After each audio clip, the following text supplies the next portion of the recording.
그러다 보니까 내가 아닌 거죠. 이에 병원에 확인을 요청한 부부. 죄송합니다.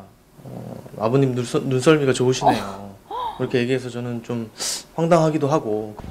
자, 이번 일에 대한 병원 측의 입장은 어떨지 이야기를 들어봤습니다. 대수롭지 않게 넘겼다는 그 얘기예요. 신뢰 방문이하고 신생아 발표하고까지 확인을 해야 되는데 이제 자기 자리에 안 놓여 있다 하는 게 그게 실수였죠. 물론 뭐 실수하다면 큰 실수이지만 어떻게 보면은 큰 실수는 아닌 것 같거든요. 실수가 아니라고. 자, 그렇다면 병원에서 아이가 어떻게 바뀌게 된 걸까요?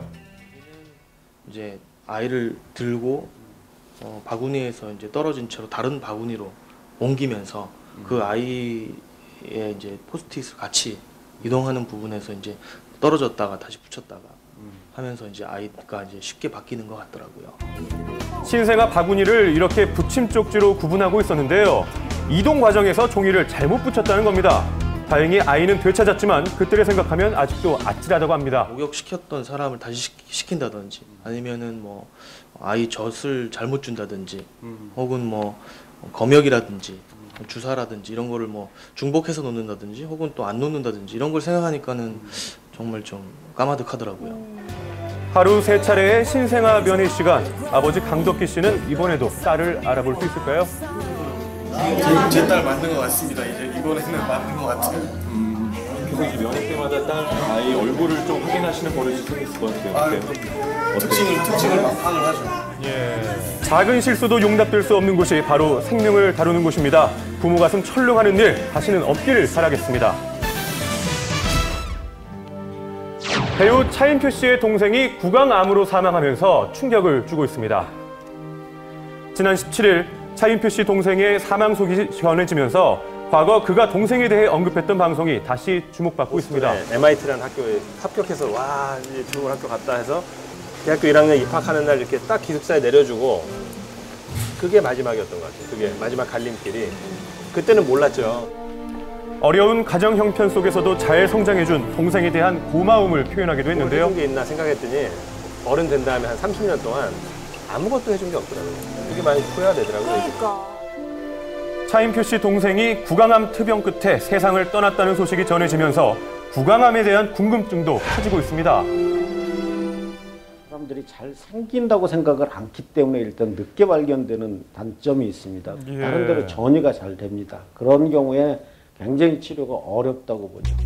구강암은 초기에 발견이 가능하지만 인지하지 못하면 생존율은 급격히 떨어집니다. 이런 경우라면 조심하셔야겠습니다. 혀나 입 안이 헐었는데 3주 이상이 지속되는 경우, 혹은 입 안에 붉은 반점이나 하얀 자국이 생긴 경우, 마지막으로 발치 후 한 달이 지나도록 아물지 않는 경우엔 꼭 진찰을 받아보셔야겠습니다.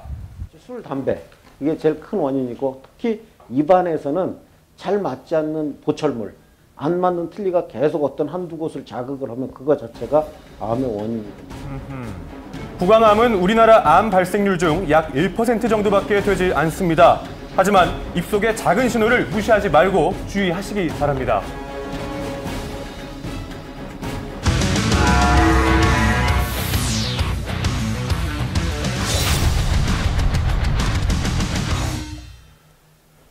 네, 여러분 운전 중 통화를 하실 때 핸즈프리들 많이 이용들 하실 텐데요.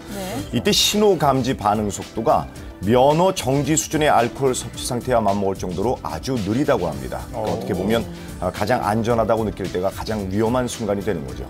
자, 오늘은 또 어떤 영상이 준비되어 있는지 화면을 통해 확인해 보시죠. 네. OECD 국가 중 교통사고 사망률 1위, 연간 사망자 5천여 명. 대한민국 교통문화의 해법을 찾아서 안전의 블랙박스로 본 세상, 지금 바로 시작합니다. 제보자는 지금도 그날 일만 생각하면 운전을 제대로 할 수 없다고 하는데요. 두 번 다시 기억하고 싶지 않다고요. 와이프는 옆에 제가 사고 날 때 눕혀놨었거든요. 임신 만삭이라. 만삭이요? 태동이 원래 없던 애인데 그날은 더 없는 거예요. 아, 눈물 나오네. 제보자는 아내와 드라이브하는 길이었다고 합니다.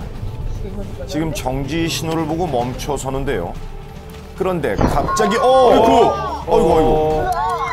제보자의 차를 추돌한 차량이 맞은편 차량까지 들이받고 말았습니다. 이게 무슨 일인가요? 루밀로로 봤는데 감속을 안 하고 오더라고요. 그래서 아 이거는 사고겠다 하고 와이프 잡고 핸들 잡고